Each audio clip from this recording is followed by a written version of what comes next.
বছর 17 বছরের যে আন্দোলনের যে রক্ত, যে গুম হওয়া, এটা তাদের স্মৃতিতে নাই, কারণ তারা আসলে শিশু ছিল তখন। 1/11 গণতন্ত্রকে হত্যা করার জন্য, 1/11 স্বৈরতন্ত্রকে আড়ালে রেখে মুখোশধারীরা নিজেদেরকে প্রগ্রেসিভ সামনে তুলে নিয়ে আসছিল। ঠাকুর ঘরে কেড়ে কলা তো খাই না। ছাত্রলীগের ভিতরে শিবিরের মধ্যে এখন ছাত্রলীগ। সুপ্রিয় দর্শক, আপনাদের সবাইকে স্বাগত জানাচ্ছি চ্যানেল জেড আয়োজিত নিয়মিত সংবাদ বিশ্লেষণ অনুষ্ঠান জেড ফোকাসে। আপনাদের সঙ্গে আছি আমি সাইদ খান। আর আলোচনার জন্য প্রতিদিনের মতো আমাদের সাথে একজন অতিথি রয়েছেন। আমাদের সাথে আছেন বাংলাদেশ জাতীয়তাবাদী দল বিএনপির ভাইস চেয়ারম্যান জনাব শামসুজ্জামান দুদু। শামসুজ্জামান দুদু ভাই, আপনাকে স্বাগত জানাচ্ছি। দর্শক, আপনারা জানেন জেড ফোকাসে আমরা প্রতিদিনই দিনের উল্লেখযোগ্য খবর ধরে বিশ্লেষণ করে থাকি। আজও আমাদের হাতে বেশ কয়েকটি গুরুত্বপূর্ণ সংবাদ রয়েছে, এগুলোর বিশ্লেষণ শুনবো শামসুজ্জামান দুদু ভাইয়ের কাছ থেকে। দুদু ভাই, আজকে আমরা দেখলাম দৈনিক প্রথম আলোতে অন্তর্বর্তীকালীন যে সরকারি সরকারের একজন উপদেষ্টা নাহিদ ইসলাম, ছাত্র উপদেষ্টা, তিনি তথ্য এবং সম্প্রচার মন্ত্রণালয়ের দায়িত্বে রয়েছেন। তিনি একটি সাক্ষাৎকার দিয়েছেন, বেশ দীর্ঘ সাক্ষাৎকার দিয়েছেন। এই সাক্ষাৎকারে বেশ কিছু জায়গা, সমসাময়িক বেশ কিছু প্রসঙ্গ উঠে এসেছে এবং উনিও ওনার অবস্থান থেকে বলবার চেষ্টা করেছেন। একটি জায়গায় আমরা দেখলাম যে উনি বলবার চেষ্টা করেছেন যে বিএনপি যে 1/11, কিছুদিন আগে এ ধরনের একটা পলিটিক্যাল রেটরিক মাঠে এসেছে যে 1/11 মতো পরিস্থিতি ফিরিয়ে আনবার সুরে কথা বলছে বা আওয়ামী লীগের সাথে সুর মিলিয়ে কথা বলছে। এটির ব্যাখ্যায় উনি বলেছেন যে আওয়ামী লীগ এই অন্তর্বর্তীকালীন সরকারকে মানে না এবং তারা এই সরকারকে অনির্বাচিত সরকার দাবি করছে এবং বিএনপিও যে সুরে কথা বলছে সেটি হচ্ছে এই সরকার তো অনির্বাচিত সরকার না, সুতরাং দ্রুত একটি নির্বাচিত সরকারের হাতে ক্ষমতা হস্তান্তর করাই হচ্ছে এই সরকারের একমাত্র কাজ। এই জায়গাটিতে উনি মিল খুঁজে পেয়েছেন এবং এর উপরে ভিত্তি করেই তিনি বিএনপিকে বলেছেন যে তারাও 1/11 মতো পরিস্থিতি সৃষ্টি করতে চায় বা আওয়ামী লীগের সাথে এক সুরে কথা বলছে। আপনি কি বলবেন নাহিদ ইসলামের এই ব্যাখ্যায়? আপনি সন্তুষ্ট কিনা? সন্তুষ্ট তো নাই। আপনাকে ধন্যবাদ। আমাদের দর্শক শ্রোতা যারা এই অনুষ্ঠান দেখছে তাদেরকে শুভেচ্ছা। নাহিদ ইসলাম আসলে কোনো প্রথাগত রাজনীতিবিদ না, এমনকি ছাত্র সংগঠনেরও নেতা না, যে দীর্ঘ ছাত্রলীগ, ছাত্র শিবির, ছাত্র দল, ছাত্র ইউনিয়ন এই ধরনের প্রতিনিধিত্বমূলক ছাত্র সংগঠনের অভিজ্ঞতা নেই, তাদের অভিজ্ঞতা নেই। না, আমি তাকে ছোট করছি না। তারা 1/11 এক মাসের ঘটনাটাকে তাদের জীবনে খুব বড় ধরনের ঘটনা হিসাবে তারা পেয়েছে। এটা বড় ধরনের ঘটনা, এই জুলাই এবং আগস্টের ঘটনা। তাৎক্ষণিকভাবে ছলকে ওঠা একটা ব্যাপার আছে না, ওই রকম একটি ঘটনার মধ্যে তারা নিজেদেরকে পেয়েছে। পরবর্তীতে আমরা জানি যে ছাত্রলীগের ভিতরে শিবিরের মধ্যে এখন ছাত্রলীগ, অর্থাৎ ছাত্রলীগের মধ্যে যে হাতটা সাধারণ ছাত্রদের সময় ছাত্র দল, ইউনিয়ন বা অন্যরা গণতন্ত্রের বা অধিকারে যখন আন্দোলন করেছে তখন ইউনিভার্সিটি ক্যাম্পাসেই ঢুকতে দেয়নি লাঠির জোরে। সেই লাঠিটা ছিল আসলে ছাত্রলীগের, কিন্তু পরে শিবির এটা সামনে এনেছে। আসলে ওটা শিবিরের ছিল, কারণ তারা দাবি করছে তারা বাঁচার জন্য ছাত্রলীগের মধ্যে আশ্রয় নিয়েছিল। কি অদ্ভুত কাণ্ড! কেউ কেউ বাঁচার জন্য ক্যাম্পাস ছেড়ে দিয়ে মানুষের মধ্যে তারা আশ্রয় নিয়েছে, আর তারা অনেকেই আশ্রয় নিয়েছিল ফ্যাসিস্টের মধ্যে। এটা আমার কাছে খুব অযৌক্তিক একটা যুক্তিহীন, এখানে পলিটিক্যাল ইন্টিগ্রিটির এক ধরনের ঘাটতি। এরাই কেউ কেউ পরবর্তীতে এই আন্দোলনের দাবিদার মনে করেছে, কিন্তু 17 বছরের যে আন্দোলনের যে রক্ত, যে গুম হওয়া, এটা তাদের স্মৃতিতে নাই, কারণ তারা আসলে শিশু ছিল তখন। 16 বছর তাদের জীবন থেকে যদি মাইনাস করেন, তাদের বয়স যদি 25 হয়, যে 25 থেকে যদি আপনি 16 বাদ দেন, তাহলে কত বছর? একেবারে শিশু অথবা কিশোর। শিশু এবং কিশোররা রাজনীতির পরিপক্কতা এসে যাবে, এটা ঠিক না। যেমন আমরা জানি যে ভারতবর্ষে যখন আন্দোলন হয়, সন্ত্রাসবাদী আন্দোলন হয়, তখন একজনের নাম খুব সারা ভারতে সবাই জেনে গেছিল একটা ঘটনার মধ্যে দিয়ে, সেটা ক্ষুদিরাম। ক্ষুদিরাম ক্ষুদিরাম একটা বোমা ছুঁড়ে মেরেছিল এক ইংরেজকে, সে ইংরেজ মরেনি, কিন্তু এটা খুব আলোচিত একটা ঘটনা হলো। ক্ষুদিরামের বয়স ছিল তখন 14 বছর, এবং তাকে সন্ত্রাসবাদীরা রিক্রুট করেছিল, ও তাল গাছে উঠে পুকুরে ঝাঁপ দিত। মানে এই যে সাহসিক কাজটা, তারুণ্যের উদ্যমতা, হ্যাঁ, সন্ত্রাসবাদীরা দেখে ওকে নিয়ে এসে পিক আপ করে বলেছে, তুমি কি একটা কাজ দিলে পারবা? কি কাজ? ইংরেজদের আমাদের দেশ দখল করে রাখছে, তাকে বোমা মারতে পারবো। এবং যথারীতি তাকে বোমা দিয়েছে, সে মেরে দিছে। বোমা মারলে কি হবে, কোন রাজনীতির জন্য বোমা মারছে, কিসে, এগুলো তার কাছে সাবজেক্ট না, ওই তাল গাছ থেকে ঝাঁপ মারার মতো।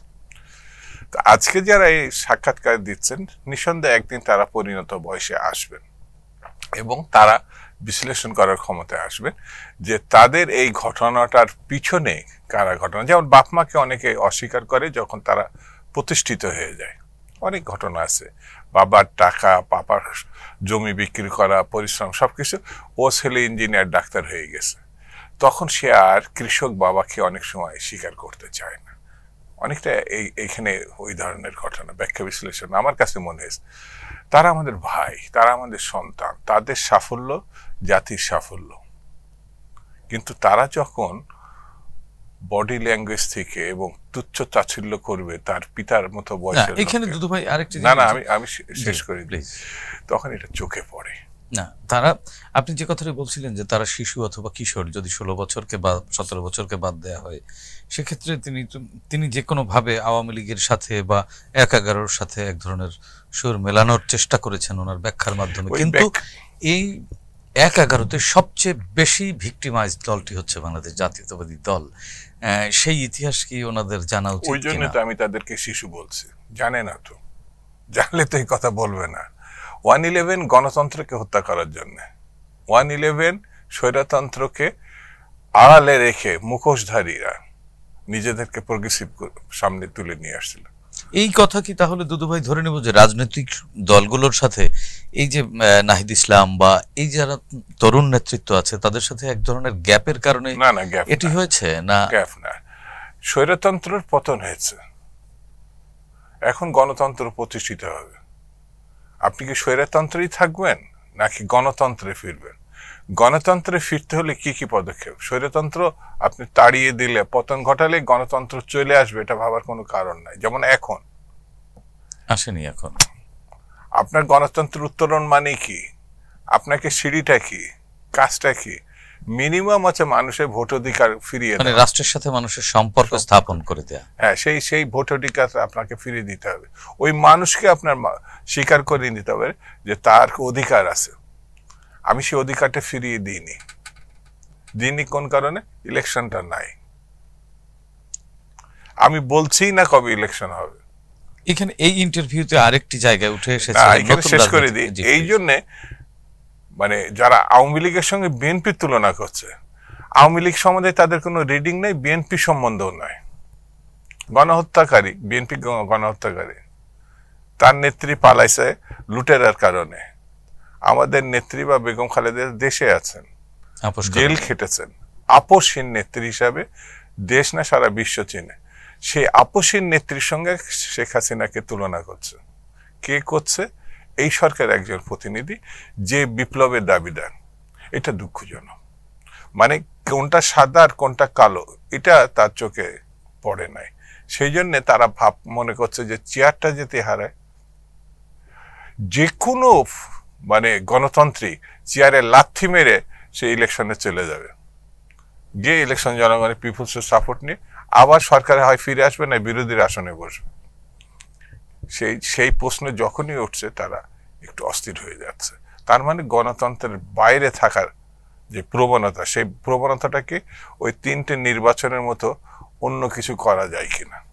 এখানে তারা একটি নতুন রাজনৈতিক দলের বিষয় প্রসঙ্গ উঠে এসেছে। সেখানে তারা বলেছেন যে 15 থেকে 28 ফেব্রুয়ারির মধ্যে নতুন একটি রাজনৈতিক দল তারা গঠন করবেন, এবং তার পদত্যাগের বিষয়ে বা তাদের পদত্যাগের বিষয়ে এখনো চূড়ান্ত হয়নি, তবে সেটি সময় আসলেই দেখা যাবে, এরকম একটা সম্ভাব্যতা উনি ওনার জবাবে দিয়েছেন। এই বিষয়টি আসলে কিভাবে দেখেন? যেহেতু রাজনৈতিক দল গঠনের এক ধরনের গ্রাউন্ড ওয়ার্ক শুরু হয়ে গেছে এবং ওনারা ওই রাজনৈতিক দলে হয়তো অংশ নিতেও পারেন। তো সেক্ষেত্রে পদত্যাগের বিষয়টি আপনি কিভাবে দেখেন, বা নতুন রাজনৈতিক দল গঠন? আমি পদত্যাগের ব্যাপারটা একটু পরে বলি, তার আগে দুটি কথা বলে দিই। 52 ভাষা আন্দোলনরা ছাত্ররা করেছে, ঐতিহাসিক ঘটনা শুধু না, বিশ্বব্যাপী এখন যেটাকে সারা বিশ্বে এটা মাতৃভাষার একটা ব্যাপার, মানে আন্তর্জাতিকভাবে পালন। কারা করেছে? ছাত্ররা করেছে, রাজনৈতিক দল সাপোর্ট করেছে। খেয়াল আছে? শিক্ষার্থীরা রাজনৈতিক দল গঠন করেনি। এখন কিন্তু ওই শিক্ষার্থীরা রাজনৈতিক দল গঠন করবে, কিন্তু এটা সময়ের দাবি অনেকের পক্ষ থেকে বলা হচ্ছে। আমি বলি না তো, ওরা ক্লাসে থাকবে নাকি সরকারে থাকবে না পার্লামেন্টে থাকবে? ক্লাস কি তারা বাদ দিল? ইন্টারমিডিয়েটের ছেলেটা, সেটা এখনো ভোটার হয়নি, স্কুলের ছেলেটা ভোটার হয়নি, সে কি করে প্রার্থী হবে? একটা বিষয়ে আপনাকে ভাবতে হবে, শিক্ষার্থীরা কখনো রাজনৈতিক দল গঠন করতে পারে না। একটা পর্যায়ে যখন আসামের স্বাধীনতা পরবর্তীতে তারা শিক্ষার্থীর অতিক্রম করছিলেন, ডাকসু অতিক্রম করছিলেন, তখন তরুণ, তখন কিন্তু তারা রাজনৈতিক দল গঠন করেছেন, তখন তারা শিক্ষার্থী না। শিক্ষার্থীরা আমি শিক্ষা ব্যবস্থাকে ধ্বংস করার পথে নিয়ে যাব। যারা রক্ত দিয়েছে, এখানে কিশোরও আছে, শিশু আছে, 36 জন। ওই শিশুটা কি রাজনৈতিক দলের সদস্য হবে? কারণ অনেক শিশু তো বেঁচে আছে। আমরা এখনো দেখছি হসপিটালের বারান্দায়, মানে এই জায়গায় এটা আরো মারাত্মক ঘটনা। সব কথা বলছে, শিক্ষার্থীদের যারা হাসপাতালে বেডে আছে তাদের এখন বিক্ষোভ করতে হচ্ছে। সরকারটা আর কি করছে? কিন্তু সরকার তো তাদের চিকিৎসার ব্যাপারে খোঁজ খবর নিচ্ছে, এবং আমরা জানি যে 30 জনকে বিদেশে চিকিৎসা করিয়ে এনেছেন। তারা কেন তাহলে রাস্তায় নেমে আসলো? কেন তাহলে? হয়তো এখানে তাদের মধ্যে একটা যোগাযোগের ঘাটতি আছে, থাকতে পারে। আমার কাছে মনে হয় না কেউ যদি সত্যিকারের চিকিৎসা পায় সে কখনো রাস্তায় নামবে না। এতদিন নামেনি তো, 6 মাস তো নামেনি, এখন নামছে কেন? আরেকটি কথা বলে, যে কোনো ব্যক্তি, প্রতিষ্ঠান, গোষ্ঠী রাজনীতি দল করতে পারে। বিএনপি এটাকে ওয়েলকাম করে, আমি ব্যক্তিগতভাবে ওয়েলকাম করি। বহুদলীয় গণতন্ত্রে বিশ্বাস করেন যেহেতু। অবশ্যই আমার নেতা বহুদলীয় গণতন্ত্র নিয়ে আসছে, আর যারা বহুদলীয় গণতন্ত্রে বিশ্বাস করে সেটা হলো বাকশাল, শেখ মুজিবের অনুসারী। সেই কারণে যারা নতুন দল করবে, গণতন্ত্র বিশ্বাস করলে তাকে অভিনন্দন জানাতে হবে, আমরাও জানাইছি। কিন্তু প্রশ্ন হচ্ছে, আমরা যখন মনে করব যে এরা কি উদ্দেশ্যে নিয়ে করছে, কার জন্য করছে, কি সেই কর্মসূচিটা তাও আমরা প্রত্যাশা করতে পারি। তার আগেই ডক্টর মোহাম্মদ ইউনূস সাহেব এটাকে শুধু সহযোগিতার কথা বলেন, তাদের আহ্বান জানিয়েছেন। তো শিক্ষার্থীদের যদি আহ্বান জানিয়ে থাকেন ডক্টর মোহাম্মদ ইউনূস, তিনি কি একটা পক্ষে গেলেন কিনা, এটা অনেকে বলছেন।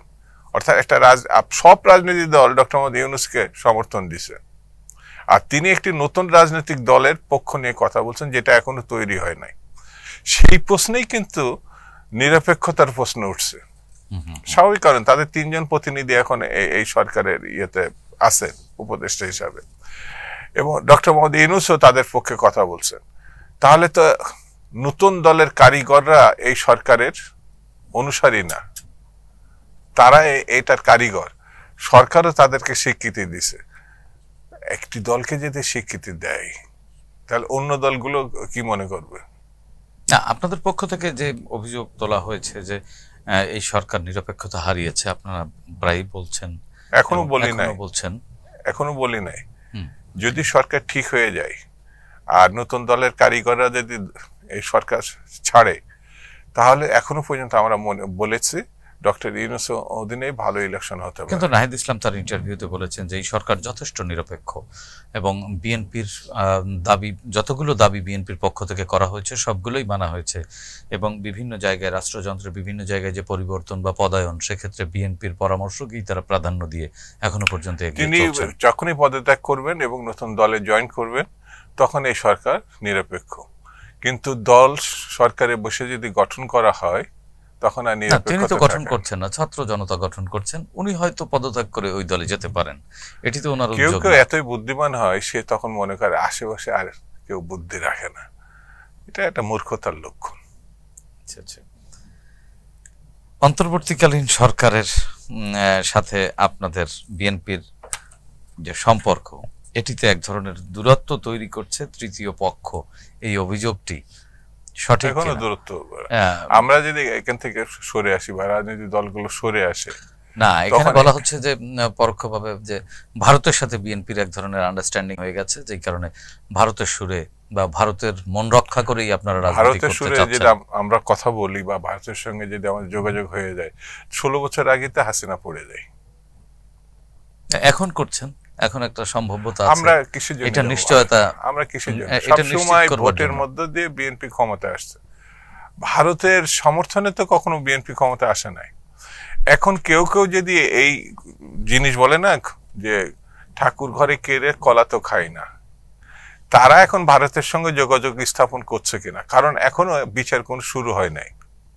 এই সরকারই গণহত্যাকারীদের বিচার শুরু করতে পারে নাই, এবং তাদের তহবিল যারা নিয়ে গেছে সেই তহবিলের 1 টাকাও তারা ফেরত আনতে পারে নাই। তাহলে কি তাদের তহবিল সরকার সংরক্ষণ করছেন? হত্যাকারীদেরকে রক্ষা করতে চাচ্ছেন? 6 মাস হয়ে গেছে, কিন্তু পরের দিন থেকে বিচার শুরু হওয়ার কথা।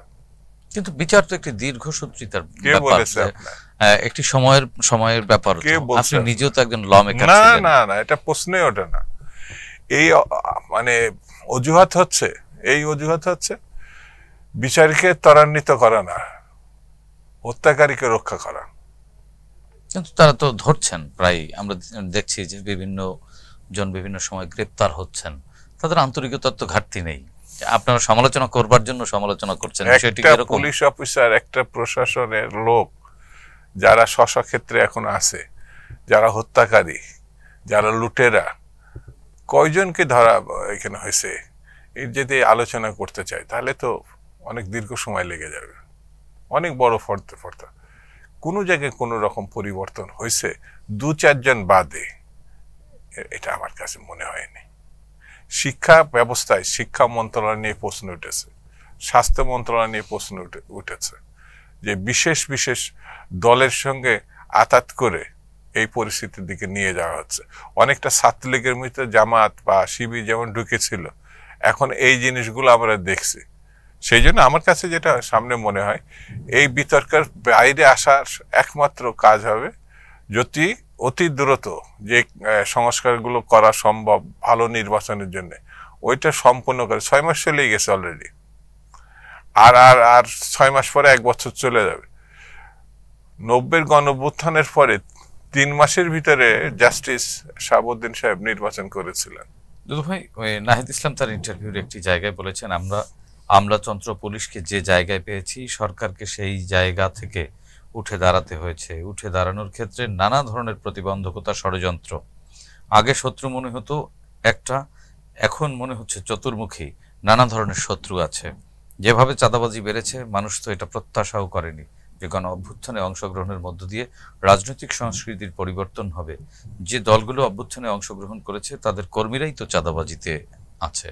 আমি যদি বলি যে এই গণঅভ্যুত্থানে যারা বেরিয়ে এসেছিল তার বড় সেকশনই এখন ক্ষমতায় মত্ত হয়ে গেছে।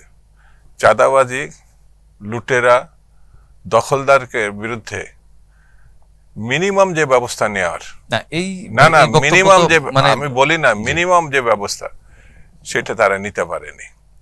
বিএনপি বরঞ্চ তার থেকে 100 গুণ বেশি তার দলের লোককে চিহ্নিত করার চেষ্টা করছে, তাদেরকে শাস্তিমূলক ব্যবস্থা আনছে, এবং 30-40 বছরের যদি ঘটনা তারা চোখের সামনেই রাখেনি, তাদের বহিষ্কার করে দিয়েছে, দল থেকে বের করে দিয়েছে।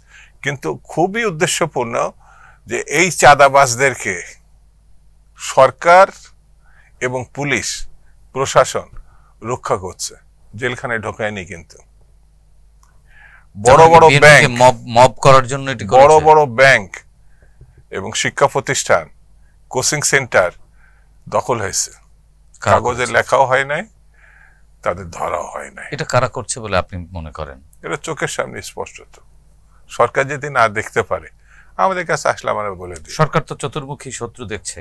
উনি ওনার ইন্টারভিউ বলছেন, আগে মনে হতো শত্রু একটা, এখন চতুর্মুখী। এটা প্রকাশ করলে ভালো। এই চতুর্মুখীকে এগুলো আপনি কোন প্রকাশ জায়গায় করলে নেবেন? ভালো হয় যে, আমার কাছে বলে দে, এটা প্রকাশ করলে ভালো হয় যে সেও তার দৃষ্টিভঙ্গি প্রকাশ করলো, আমরাও এটা তাকে বুঝতে পারলাম। শত্রু বলতে তিনি কাদের কাদের চিন্তা। তিনি কি গণতন্ত্রকে শত্রু মনে করছেন কিনা, যে যারা গণতান্ত্রিক আন্দোলন করছে তারা কি শত্রু, আর যারা ফ্যাসিজম লালন করেছে তাদের সংগঠনের মধ্যে মানে লুকায়িত অবস্থা ছিল তাদের সমর্থন করছেন, কোনটা করছেন এটা স্পষ্টপুষ্টি বলতে হবে, তাহলে পরিষ্কার হবে। আমার লালনের দেশের লোক তো, একটা লালনের সঙ্গীত আছে, পাখি কেমনে আসে যায়, আধ্যাত্মিক ব্যাপার। তো পাখি কেমনে আসে যায় এগুলো বললাম, পাখি ধরতে হবে। আচ্ছা আচ্ছা, তার মানে চতুর্মুখী শত্রু এটা একটা ভার্বাল কথা। ভার্বাল কথা, এইসব কথা বাদ দিয়ে যেতে হবে ইলেকশনে। আচ্ছা আচ্ছা, তারা যে দল করছে সেই দলের প্রার্থী দিতে হবে, সেই দল নিয়ে রাস্তায় নামতে হবে, কিন্তু আপনারা বারবার ইলেকশন করতে হবে। ঘুরে ফিরে আপনারা নির্বাচনে বলছেন, এই জন্য নির্বাচন বলছে যে সংস্কার তো দরকার আছে। না না, এই জন্যই বলছি পিপুলস রাইটের তাদেরকে ক্ষমতায়ন করে, 4-5টা ছোকরা দিয়ে দেশ চলবে না, ওই লক্ষ লক্ষ কোটি কোটি মানুষকে ক্ষমতায়ন করতে হবে, কোটি কোটি। তারা ভোট দিয়ে যদি মনে করে যে নতুন দলটি হচ্ছে প্রিয় দল হবে, হতে পারে। কোটি কোটি মানুষ তো এই হাসিনার বিরুদ্ধে রাস্তায় নেমে এসেছিল, এবং কোটি কোটি মানুষের রক্ত এবং আন্দোলনের ফসল তো বর্তমানে এই সরকার। সেটাও বলতে হবে যে পরিবর্তন হবে গণঅভ্যুত্থানে, নির্বাচনে না, বলতে হবে। এই সরকারের লক্ষ্য আছে গণঅভ্যুত্থানের মধ্যে দিয়ে আসছে, আরেকটা পরিবর্তন করলো গণঅভ্যুত্থানই করতে হবে। গণতন্ত্রের যে সভ্যভব্য রীতিনীতি এটা এই সরকার মানে না, এটি স্পষ্ট করে বললেই তো হয়ে যায়। তাহলে আবার রাজনৈতিক দলগুলো গণঅভ্যুত্থানের জন্য যা যা প্রেক্ষাপট, যদি ক্ষমতায় যেতে চায় তাহলে তারা সেটা করবে।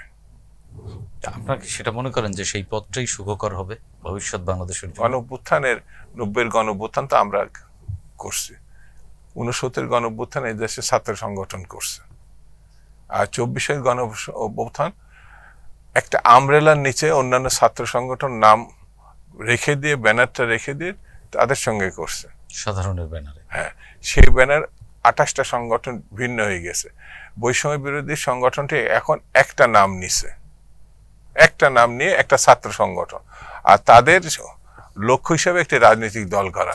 প্রাথমিক পদক্ষেপ নাগরিক কমিটি, ওরা বলেনি যে এটা রাজনৈতিক দল। এই মাসের মাঝামাঝি হতে পারে বলছে, আমরা একটু অপেক্ষা করি দেখি।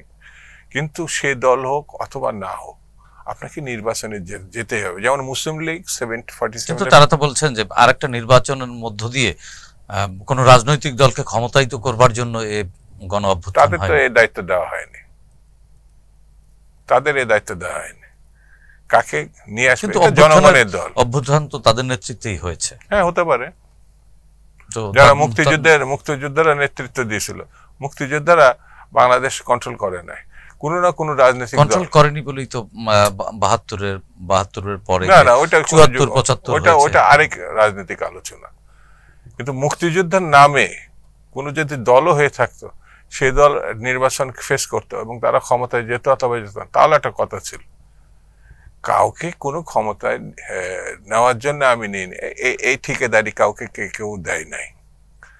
নির্বাচন হবে, নির্বাচনকে যে দল পিপুলস ম্যান্ডেট পাবে সেই দল রাষ্ট্র পরিচালনা করবে, আবার 5 বছর পর নির্বাচন। এটাই হচ্ছে গণতন্ত্রের রীতিনীতি। কারো ঠিকাদারি দেওয়ার জন্য গণঅভ্যুত্থান হয় নাই, এটা মাথায় রাখতে হবে। মানে তারপরেও তো আশাবাদী আপনি নাকি এই সমস্যার যে মীমাংসা হবে, মীমাংসা হয়ে যাবে? না অবশ্যই হবে। যতই দড়ি টানাটানি হোক, যত দল গঠন হোক, যাই হোক, বিশ্বের অন্যতম পছন্দের জাতি হচ্ছে বাংলাদেশি জাতি, যারা গণতন্ত্রের জন্য রক্ত দিয়েছে। একবার না, 71 সাল না, একাধিকবার লড়াই করছে, এখনো করছে। সেই জন্য সেই জাতি কখনো, যে জাতি তার অধিকারের জন্য লড়তে পারে, যুদ্ধ করতে পারে, সে কখনো পরাভূত হবে, এটা আমি ব্যক্তিগতভাবে বিশ্বাস করি না। আমরাও বিশ্বাস করি না। আমরাও বিশ্বাস রাখতে চাই যে যতই দ্বন্দ্ব, সংঘাত, মুখোমুখি অবস্থান হোক না কেন, এই সংকট কেটে যাবে, এবং যে সম্ভাবনার জন্য যে সংগ্রাম এই জাতি করেছে সেই সুফল বাংলাদেশ অবশ্যই পাবে, সেই প্রত্যাশা ব্যক্ত করে আজকের মতো এখানেই শেষ করছি। দর্শক ভালো থাকবেন, সুস্থ থাকবেন, চ্যানেল জেড এর সঙ্গেই থাকুন। খোদা হাফেজ।